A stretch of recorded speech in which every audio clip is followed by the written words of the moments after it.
하나님의 말씀은 히브리서 5장 1절부터 4절까지 읽겠습니다.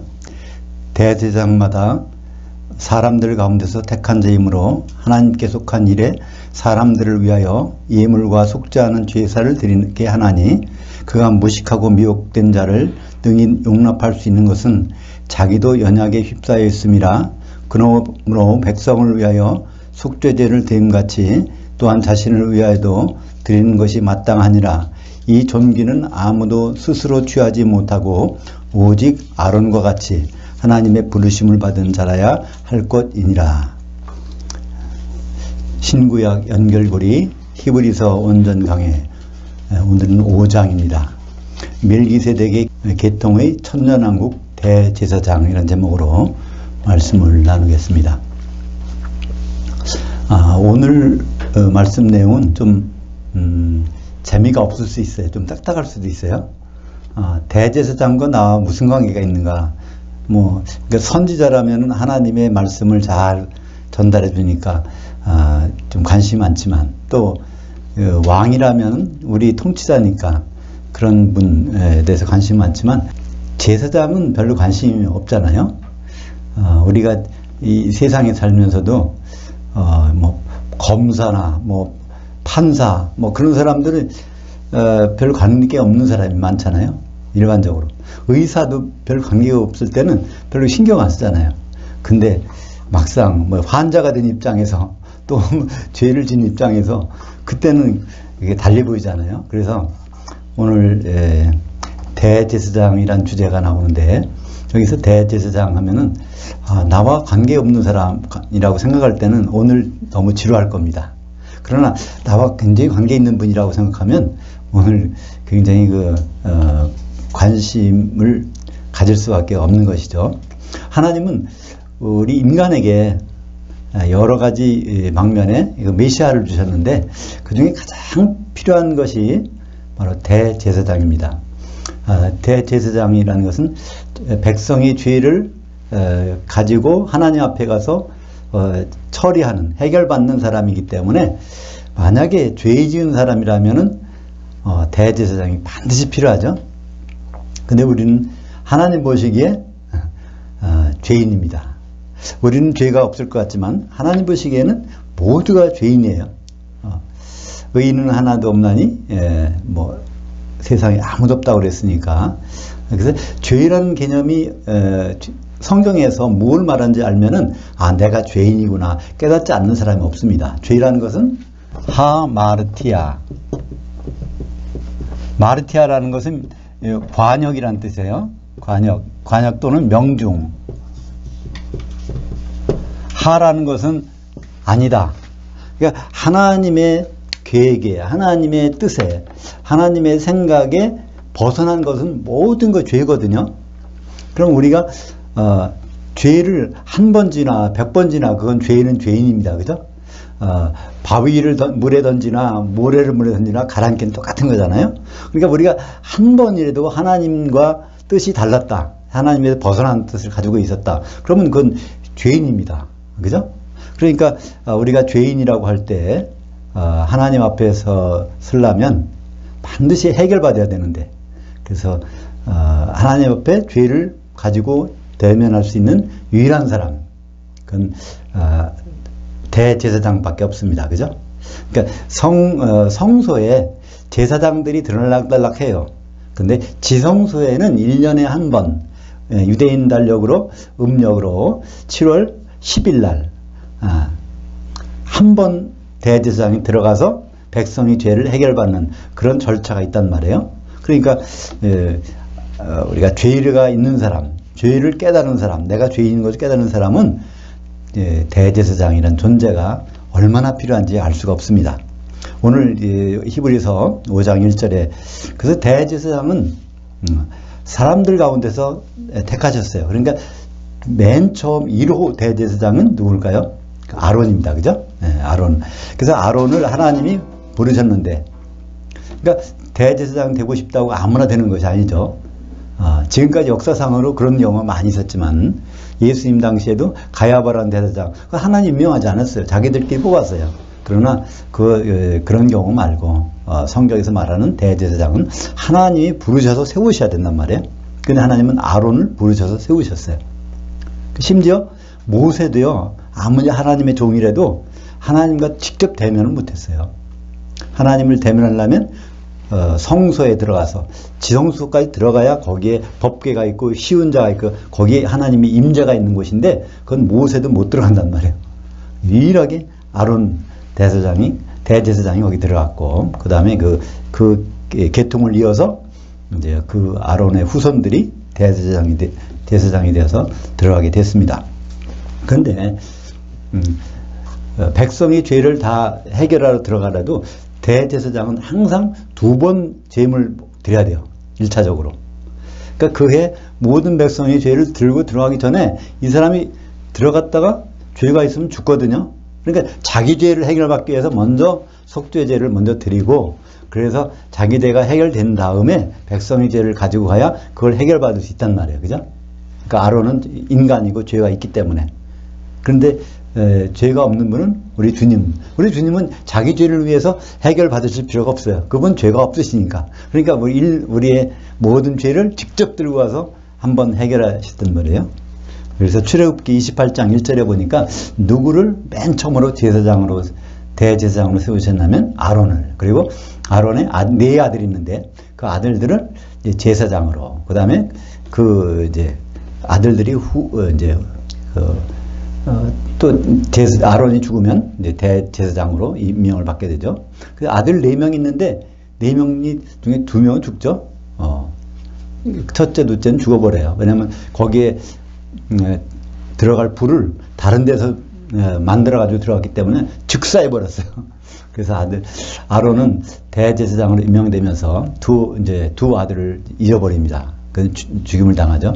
그래서 셋째, 넷째가 이제 그 뒤를 잇게 되는 그런 일이 벌어지죠. 그래서 출애굽기 28장 1절에 너는 이스라엘 자손 중 네 형 아론과 그의 아들들 곧 아론과 아론의 아들들 나답과 아비후와 엘르아살과 이다마를 그와 함께 내게로 나오게 하여 나를 섬기는 제사장 직분을 행하게 하되 네 형 아론을 위하여 거룩한 옷을 지어 영화롭고 아름답게 할지니. 그러니까 그 모세 보고 네가 나오지 말고 아론을 영화롭게 해서 내 앞에 세우라 이런 말씀을 하십니다. 그러면 예수님도 마찬가지예요. 그냥 내가 대제사장 되고 싶다 해도 되는 것이 아니라 일단 예수님도 인간의 모습으로 한다면은 하나님께 부름을 받으셔야 돼. 그죠? 인간의 모습으로 올 때는 하나님이 아니시니까. 그죠? 그 순간만큼은 빌립보서 2장 6절부터 8절까지 있는 것처럼 원래 예수님은 하나님의 본체시나 하나님과 동등됨을 취할 것을 여기지 아니하시고 하나님 자리를 내려놓고 사람으로 되셔서 십자가에 달리셨다고 말씀하셨으니까, 그래서 예수님도 그런 절차가 필요하단 말이에요. 아론처럼 하나님이 뽑으셔야 돼. 근데 언제 그거를 임명하셨을까요? 예수님이 초림 때 아닙니다. 예수님이 죽으시고 부활하신 순간에 이제 그때 대제사장으로 임명하셨어요. 바로 5절 보니까 또 이와 같이 그리스도께서 대제사장 되심도 스스로 영광을 취하심이 아니요 오직 말씀하시니가 그에게 이르시되 너는 내 아들이니 오늘 내가 너를 낳았다 하셨고, 이 말을 하실 때 바로 이 순간에 대제사장으로 선택하셨다는 거예요.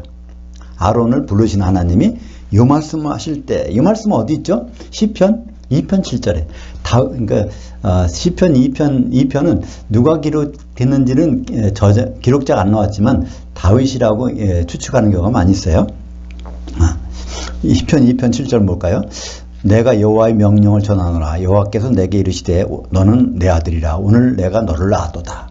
이게 참 시편 읽다 보면 이 말이 굉장히 은혜가 될 때가 있죠. 하나님 나 같은 거를 가지고 나를 그냥 자녀를 삼으셨구나, 이런 말씀할 때 감동이 오잖아요. 근데 이건 개인적인 그런 감동을 받으라고 주신 말씀이 아니란 말이에요. 바로 예수님에 대해서 이 말씀을 하셨다는 거예요.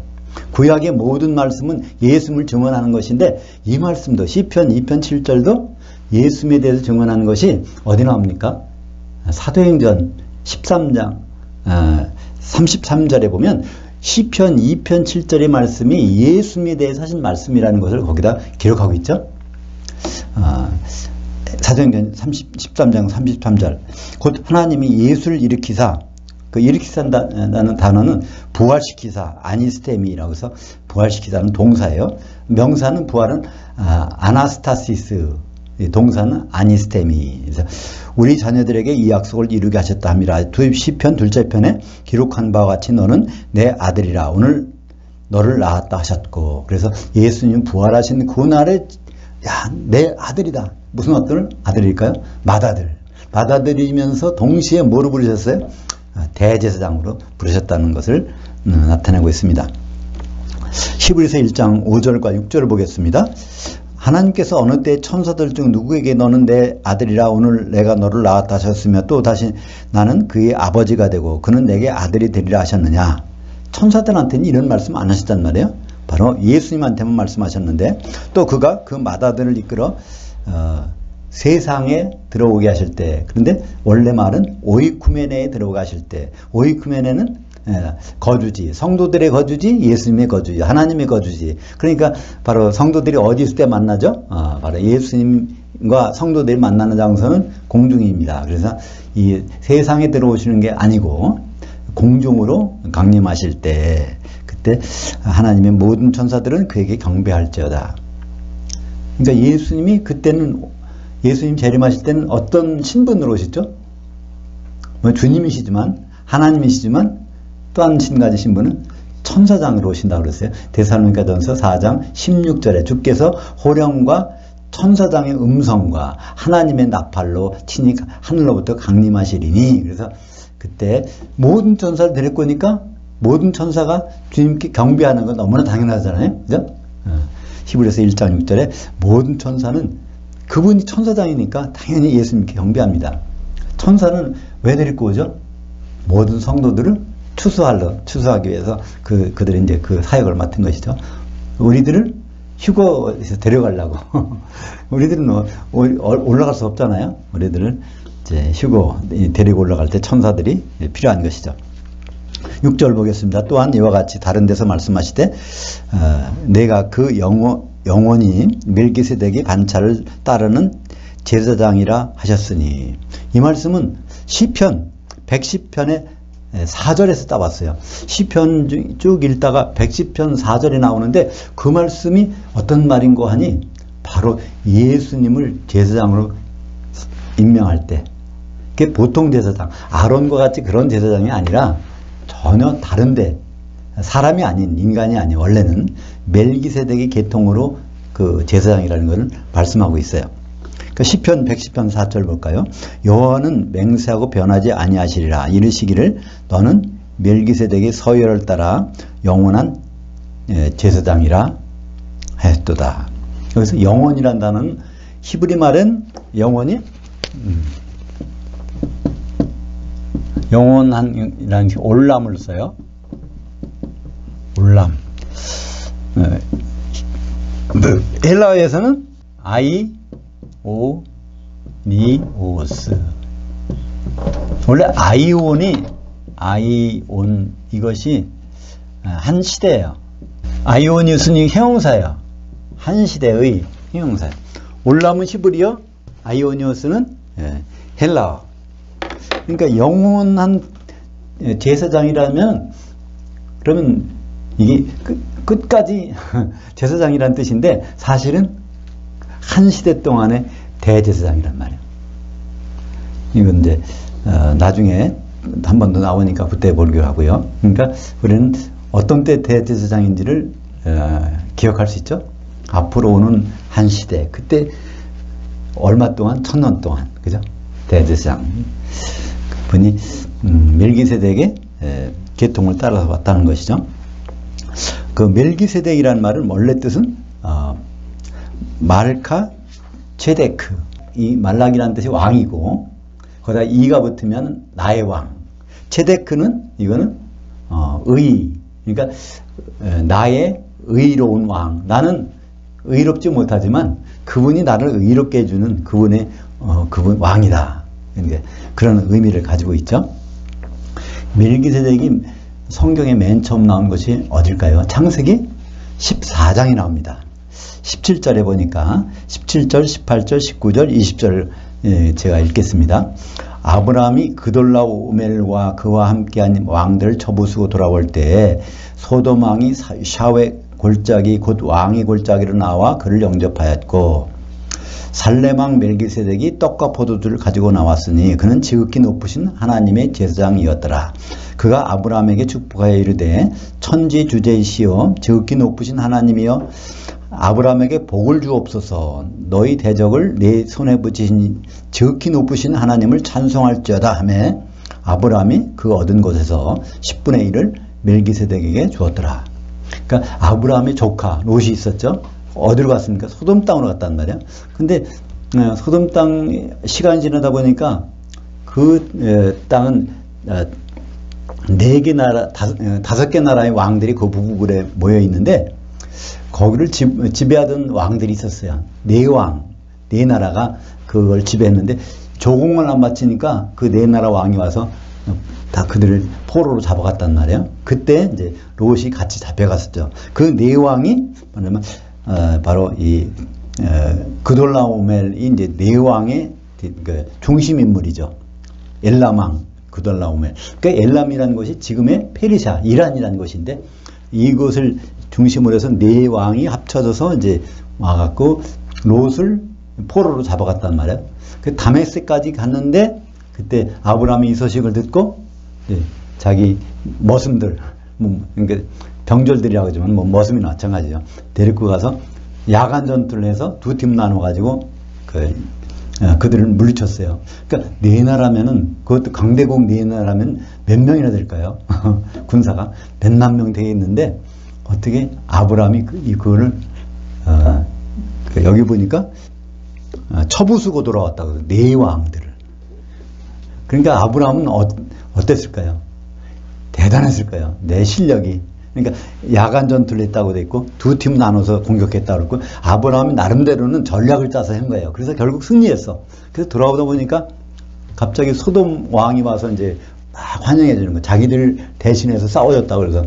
근데 소돔은 이제 옆으로 치고 그 다음에 이제 멜기세덱이라는 사람이 나오는데 이 사람이 왕이라는 거예요. 살렘 왕.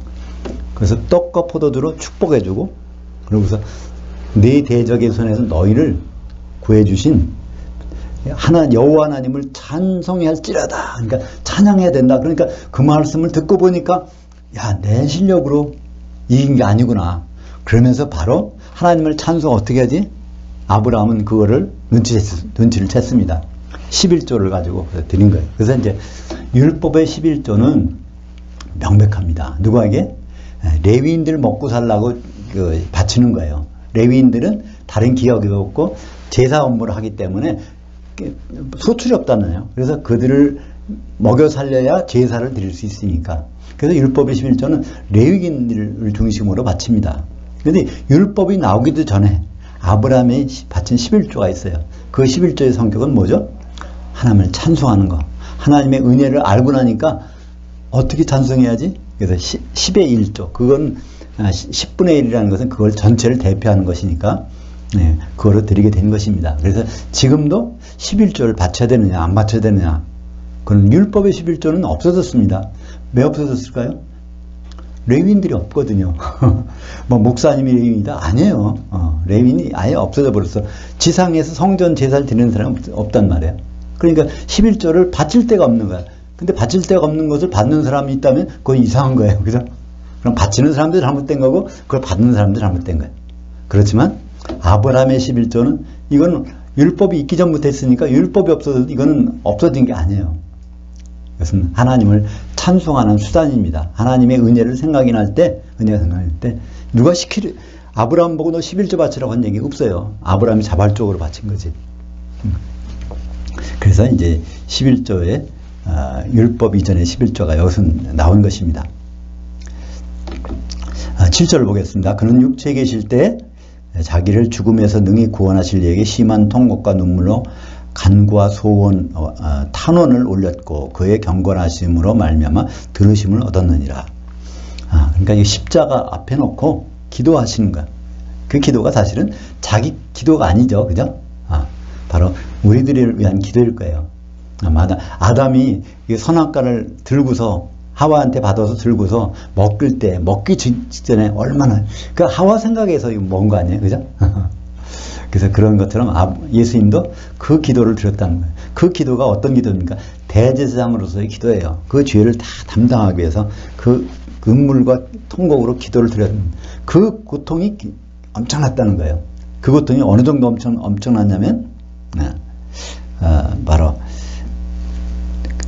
자기가 죽게 될 정도로 고통스러울 정도로 우리는 예수님이 패션 오브 크라이스트라는 영화 있죠? 그 전에 거기서 멜 깁슨이 지금 만든 건가요? 거기 보면 그냥 그 40대 매를 때리는데 설점이 툭툭 떨어져 나고 못 박을 때는 그 소리 나고서 그냥 예수님이 그 담당한 배우 멜 깁슨이 그 연기를 대단히 하잖아요. 예수님이 저렇게 처절하게 고통을 당하셨구나. 피를 흘리면서. 근데 성경에서 말씀하시는 예수님의 고통은 그게 아니란 말이에요.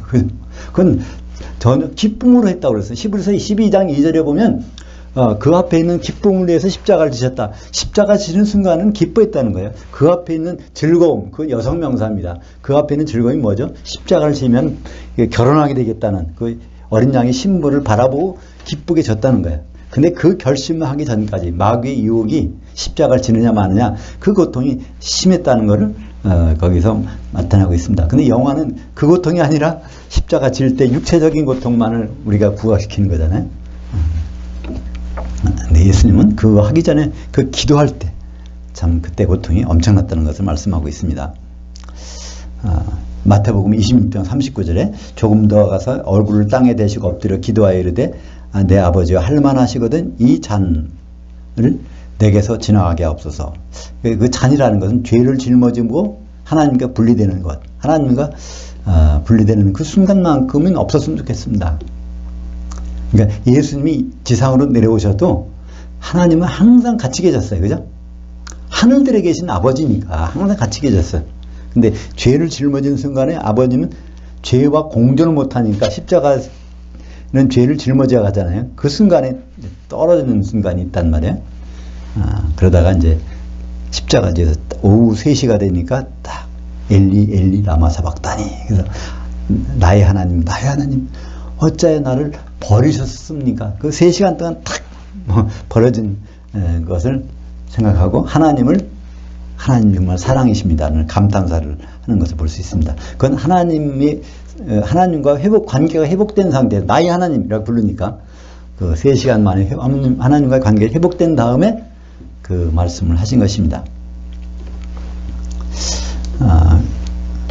창세기 3장 6절에 보면 그 선악과를 먹는 장면이 나와요. 아담이 이게 의도적으로 먹은 거 아니에요. 이걸 먹으면은 죄를 진다는 걸 잊어버리고 먹은 것이 아니란 말이에요. 거기 전적으로 하와가 그걸 따먹고 그다음에 줌에 아담이 들고 있다가 거기 보면 그리고라는 배라는 시간의 경과를 나타내는 접속사가 있어요. 하와가 그걸 따먹고 그리고 아담에게 주고 그리고 나서 아담이 이제 먹었다. 이제 그 장면이 나오는데 그때 어떤 생각이 두 개의 생각이 지나쳤냐면 바로 하나님의 계명을 지켜야 되는가, 하나님의 뜻을 존중해야 되는가, 이 두 가지가 이제 아담의 선택의 기로에 선 것이죠. 창세기 2장 17절에 선악을 알게 하는 나무는 먹지 말라. 내가 먹는 날엔 반드시 죽으리라. 이거 하나님의 계명이에요. 첫 번째 계명이야 이게. 근데 창세기 2장 24절에 이러므로 남자가 부모를 떠나 그의 아내와 합하여 둘이 한 몸을 이룰지로다 하는 것은 하나님 뜻이에요. 그러니까 이걸 먹어야 마느냐는 하는 것은 하나님 뜻과 이게 부합되냐 안 되냐에 따라서 갈등하게 되는데 결국은 하나님의 계명을 어기고 하나님 뜻을 취하는 그걸 선택한 것을 봅니다. 그러니까 예수님이 십자가 지시는 것도 마찬가지예요. 그죠? 8절에 그가 아들이시면서 받으신 고난으로 순정함을 배워서 온전하게 되었은즉 자기에게 순종하는 모든 자에게 영원한 구원의 근원이 되시고, 그러니까 영원한 구원의 근원이 바로 그러니까 그분이 순종하셨다는 거예요. 그분이 어떤 순종이죠? 예수님이 바로 하나님 말씀에 설득을 당해서 어떤 말씀에 설득당했을까요? 창세기 3장 22절 여호와 하나님이 이르시되 보라 이 사람이 아니라 정확히는 아담이라고 해야 됩니다. 이 아담이 선악을 아는 일에 우리 중 하나와 같이 되었으니 네, 거기 사람은 아담이라고 붙여주세요. 그러니까 우리 중 하나가 성부 성자 성령 중 하나가 바로 선악을 아는 일에 경험하는 일이 돼야 되겠다. 그때 거기에 순종하신 분이 예수님이시죠. 그래서 사람으로 이 땅에 오신 것입니다. 그렇게 순종하셨기 때문에 영원한 구원을 이루게 한 그 근원을 이루셨다는 거예요. 영원한 구원도 이것도 어떤 구원일까요?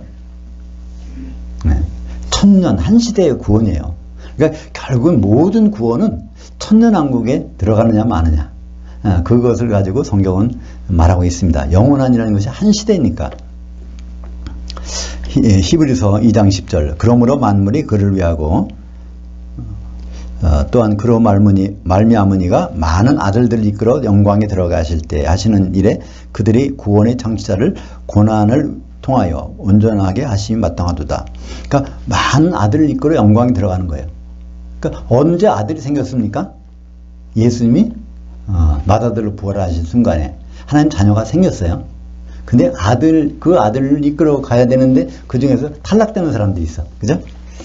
하나님의 자녀가 되는 것이 우리 목적이 아닌 것은 마태복음 9장 15절에 거기서 예수님이 직접 말씀하셨죠?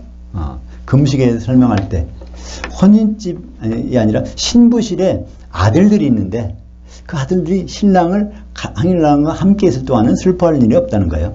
그러나 그 아들들이 신랑을 뺏길 날이 온다는 거예요.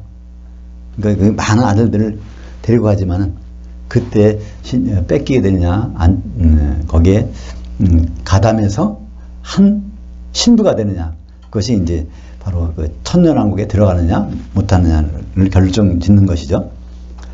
그래서 이 영원한 구원 천년왕국 동안의 구원이 과연 무엇일까? 그러니까 그때 우리들이 제사장 일을 한다고 그래요. 그러면 그때 대제사장이 있을 거예요. 그분 예수님이야. 그 얼마 동안? 천년 동안. 그러니까 천년이라는 것은 그간 동안 한 시대니까. 그래서 요한계시록 20장 6절에 보면 이것이 오늘 제목처럼 멜기세덱의 계통의 천년왕국 대제사장이란 천년왕국 대제사장이라는 말은 없어요. 우리 성경에는 영원한 대제사장이라고 나왔는데 영원한이 한 시대라는 거니까 바로 그때 가서 제사장으로서 통치하시는 장면이 나오죠. 요한계시록 20장 6절을 보겠습니다. 이 첫째 부활 특급 부활에 참여한 자들은 복이 있고 거룩하도다. 둘째 사망이 그들을 다스리는 권세가 없고 도리어 그들이 하나님과 그리스도의 제사장들이 되어 천년 동안 그리스도와 더불어 왕노릇하리라. 그러니까 제사장들이 천년 동안 왕노릇하는데 그리스도와 더불어 대제사장인 그분과 더불어 왕노릇하니까 예수님은 누구세요? 왕도 왕이시면 대제사장으로 그러니까 그 천년 동안의 대제사장으로 우리들 그리스도인들 제사장들과 함께 다스린단 말이에요. 그러니까 제사장의 업무는 요즘에 우리는 피를 가지고 죄를 용서해 준 받는 거 그걸 하잖아요. 그건 언제 없어질까요? 육신을 벗은 다음부터는 그건 필요 없어요. 그죠? 영의 몸으로 부활할 때부터는 마귀가 어떠지 못하니까 죄를 안 진단 말이에요. 그죠? 지을 수도 없어. 근데 육신을 갖고 있는 동안에 마귀의 공격에 따라서 우리가 죄를 짓게 되는데 그럼 죄가 없어진 다음에 제사장이 무슨 필요가 있을까요? 그땐 제사 업무가 달라지는 것입니다. 아론의 업무가 아니라 멜기세덱의 제사장의 업무를 우리가 받는 거예요. 멜기세덱이 창세기 14장에서 맨 처음 나온 것이 뭡니까? 멜기세덱 하는 일은 짐승을 잡아가서 피를 내는 게 아니에요. 그죠? 떡과 포도주로 축복해 주는 일. 그죠? 그리고 찬송하는 일. 하나님을 찬송하게 하는 일.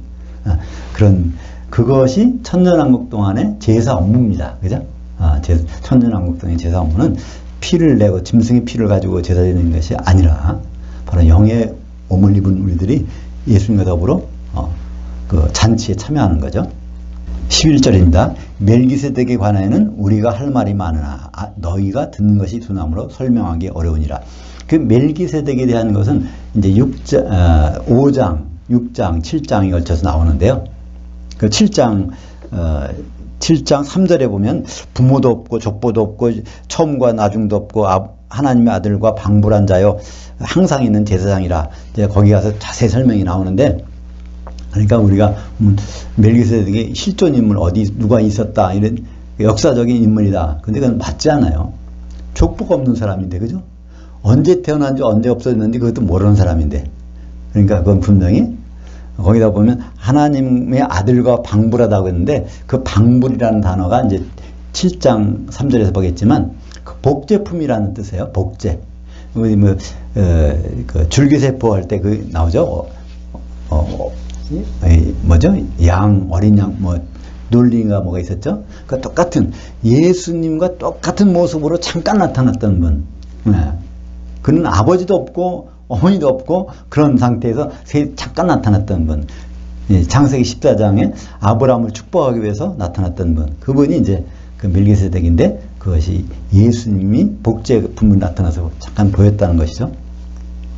근데 이걸 설명하려고 그러는데 11절에 보니까 다시 한번 볼까요? 멜기세덱에 관해는 우리가 할 말이 많으나, 우리는 누구죠? 사도입니다. 사도가 성도들에게 너희가 듣는 것이 두나무로 설명하기 어려우니라. 참 이거를 할 말은 굉장히 많은데 어디부터 설명해야 될지는 모르겠다는 거예요. 참 답답하다는 거예요. 그죠? 12절에 그 좀 구체적으로 나옵니다. 때가 오래되었으므로 너희가 마땅히 교사들이 되었을 터인데 너희가 아직 하나님 말씀들이 초보 원리를 대하여 누구에서 가르침을 받아야 할 처지이니 단단한 음식은 못 먹고 젖이나 먹어야 할 자들이 되어버렸도다. 여기 완료형이야. 되어버렸다는 거예요.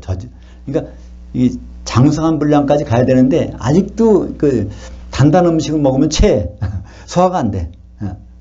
약간 하나님의 말씀을 조금 한 단계 높이려면 도저히 알아듣지를 못한다는 말이에요.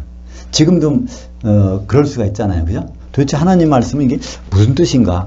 그러니까 예수 믿고 천당 가고 안 믿으면 지옥 가라는 얘기인가? 근데 그런 것만 그거 쉽게 받아들이잖아요. 근데 사실은 예수 안 믿으면 지옥 가는 게 아니잖아요. 그죠? 예수 믿는 사람 중에서 형제에 대해서 잘못하는 사람이 지옥 가는 건데 우리는 거꾸로 알고 있으니까 지금도 그러는데 초대교회 시대 히브리서를 기록할 때 거기 성도들이 수준이 어떻겠어요? 그죠? 뭘 설명해도 도대체 이해할 수준이 안 된다는 거죠. 그래서 이제 7장까지 가서야 자세한 설명이 나옵니다. 그래서 여기 보면 히브리서는요, 우리의 영성, 신앙은 그러니까 진보하지 않으면 퇴보한다는 거예요. 가만히 정지하고 있는 게 아니라는 거예요. 앞으로 나가지 않고 뒤로 이제 가거나 그렇게 된다는 것입니다. 그래서 이 바울이 그러니까 이런 비슷한 말씀을 썼어요. 그러니까 히브리서의 저자가 바울이라는 그 증거를 또 하나 생각해 볼 수 있습니다. 고린도전서 3장 1절부터 3절까지 제가 읽겠습니다. 형제들아, 내가 신령한 자들을 대함과 같이 너희에게 말할 수 없어서 육신에 속한 자들과 곧 그리스도 안에서 어린애들을 대함과 같이 하노라. 내가 젖으로 먹이고 밥으로 아니하였노니 이는 너희가 감당하지 못하였으면 이거니와 지금도 못하리라. 너희는 아직도 육신에 속한 자로다. 너희 가운데 시기와 분쟁이 있으니 어찌 육신에 속하여 사람을 따라 행함이 아니리요. 사람을 따라다닌다는 거예요.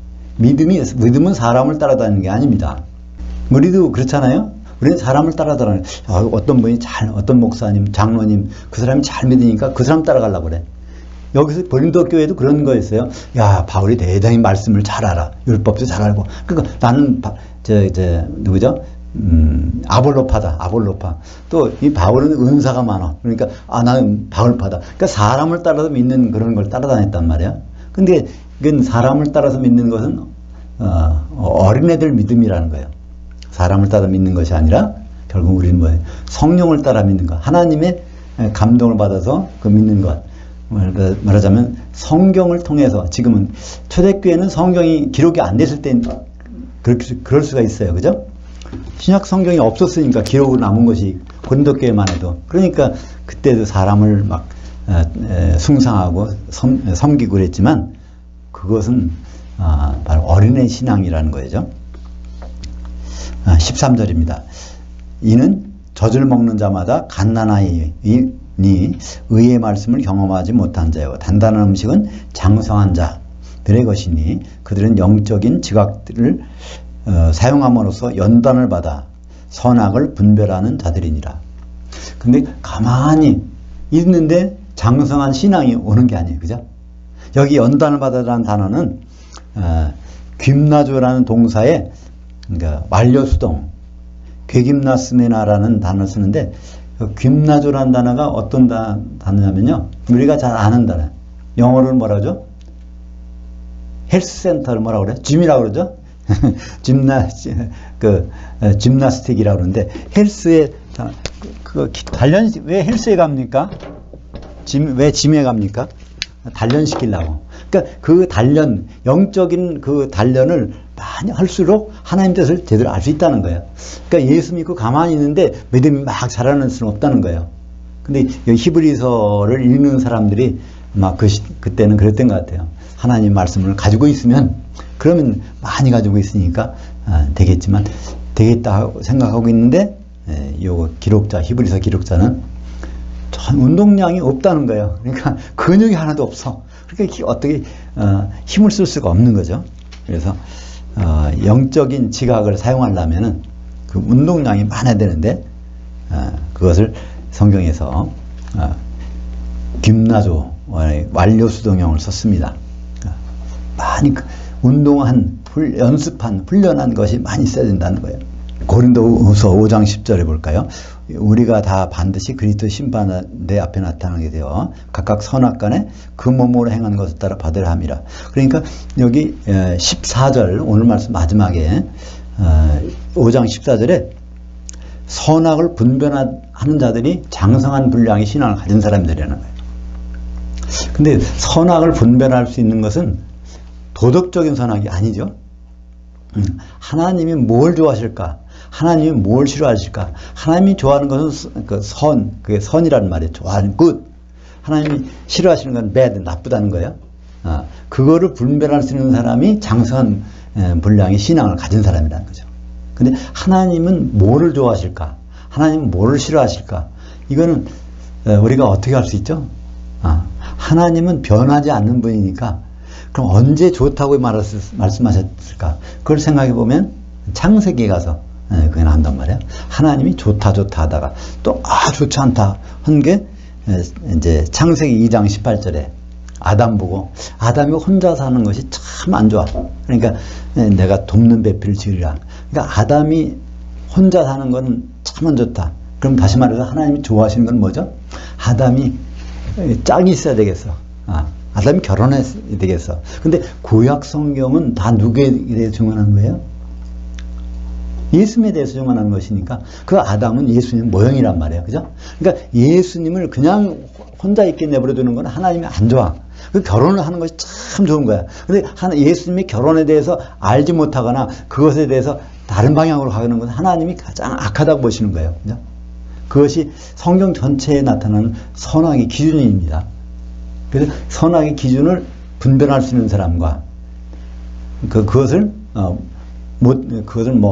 먹지 못하는 사람, 그냥 예수 믿으면 구원 받는다는 젖먹이 신앙, 그것을 대조해서 설명을 하고 있습니다. 히브리서는 6장에 가서 그분은 분명하게 더 얘기하고 있어요. 6장 1절부터 2절까지만 볼까요? 그러므로 우리가 그리스도의 도의 초보를 버리고 죽음 행실들을 회개함과 하나님께 대한 신앙과 씻는 것들과 안수와 죽은 자들의 부활과 영원한 심판에 관한 교훈의 터를 다시 닦지 말고 완전한 대로 나아갈지니라. 이거 다 중요한 것들이에요. 그죠? 거기 보면 그리스도의 도의 초보, 기독교 신앙의 초보가 뭔지를 거기서 설명하고 있습니다. 회개하는 거. 이건 초보 신앙이라는 거예요. 당연히 해야 되지만 그것만 매달리면 안 된다는 거예요. 그리고 또 하나님에 대한 신앙, 이거 좋은 거지만은 거기에 매달리면 안 돼요. 우리는 누구의 신앙?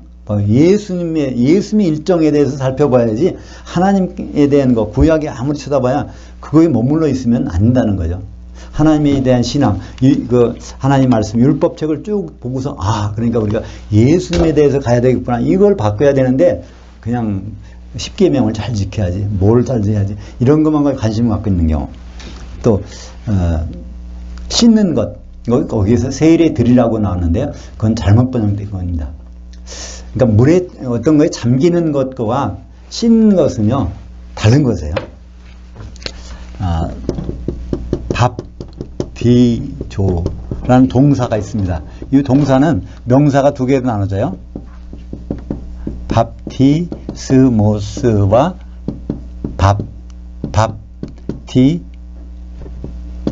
밥티스마. 이 밥티조라는 것은 잠기는 거나 씻는 거나 똑같이 사용해요. 근데 밥티스모스는 이거는 씻는 거야. 씻기만 하는 거. 밥티스마는 잠기는 거예요. 그러니까 잠기는 게 우리 말 번역으로는 세례라고 했는데 히브리서에서는 요 말을 세례 드리라고 번역해서 밥티스모스 복수를 써가지고, 그러니까 이건 세례들이 아니라 씻는 것들. 그러니까 맨날 죄 회개하고 뭐 물두멍이 가서 성소에 안 들어가고 계속 그만 씻고만 있는 거야. 그것도 중요하긴 해요. 그러니까 우리가 정결하게 해야 되는 거 필요하니까 성소에 들어가기 전에 물두멍에서 씻는 거 참 중요한 일이야. 근데 거기서만 씻고 안 들어가면 제사장은 성소에 들어가서 준비를 해야 대제사장이 지성소에 들어가는 건데 맨 마당에서 그냥 물두멍에서 계속 씻고만 있어야. 그게 우리 신앙생활이. 그래서 맨날 나 뭐 잘못했습니다, 뭐 잘못했습니다, 이것만 회개하고 있으면은 그 다음 단계는 안 된다는 거죠.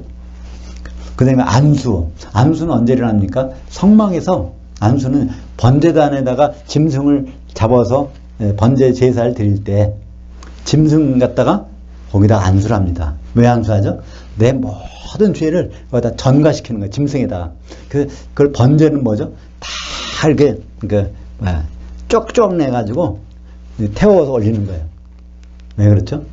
짐승 속에 들어가 있는 내 죄가 다, 수면 죄가 다 거기서 다 이제 해결되는 거. 그러니까 바로 그 내 죄를 가지고 거기다 전가시켜서 이제 태우는, 그러니까 번제단과 물두멍 왔다 갔다. 그러니까 그 앞으로 성소에 들어가고 지성소에서 그 제사를 드릴 그 준비를 하는 것이 아니라 그 문간에도 왔다 갔다 하는 거. 죽은 자들의 부활과 영원한 심판. 그러니까 부활에 대해서 내가 부활할 수 있을까 없을까 이걸 고민하는 거예요. 근데 이건 고민할 것이 아니잖아요. 부활은 반드시 하게 돼 있는데. 근데 그거 가지고 부활 이제 사람들이 시간을 많이 허비한다는 것이죠. 그 영원한 심판에 대한 교훈. 그러니까 그 심판에 대한 그 교훈. 그것을 미리 다 이미 정해 주셨는데 그 전에 간단한 건데 왜 심판받는지 이유가 있죠? 어린 양의 혼인이 준비가 됐는가? 그걸 준비 안 했는가? 그걸 심판하는 건데 너무나 그걸 죄의 개념을 가지고 그걸 따진다는 거죠. 그래서 6장에 들어가서는 신앙생활이, 어린애의 신앙생활이 뭔가, 장성한 분량의 신앙생활이 뭔가, 그것을 이제 구분해서 설명해 주고 있습니다. 오늘은 제사장인데 우리가 제사장이 필요한 사람들이고, 근데 우리는 아론의 계열의 그런 제사장이 아니라 멜기세덱, 그러니까 그 피 가지고 제사 지는 분이 아니라 천년왕국에서 통치할 제사장, 그분이 우리의 말하자면 파트너가 되는 그런 분을 이제 여기서 소개하고 있습니다. 그래서 우리는 잘 몰랐는데 우리가 얼마나 제사장이 필요했겠습니까? 하나님 보시기에. 근데 그 제사장이 너무나 대단한 분이라는 것. 그러니까 7장까지의 멜기세덱을 잘 살펴보면 예수님이 어떤 분인지를 우리는 알게 될 것입니다. 기도하겠습니다. 하나님 아버지 감사합니다. 오늘 대제사장과 또 아론과 멜기세덱의 차이점을 통해서 예수님이 어떤 분이신지를 우리가 잘 알게 되면 감사합니다. 영원한 제사장이신 멜기세덱. 근데 영원한 제사장은 한 시대 천년왕국 동안의 제사장이신 것을 우리에게 알려주셨습니다.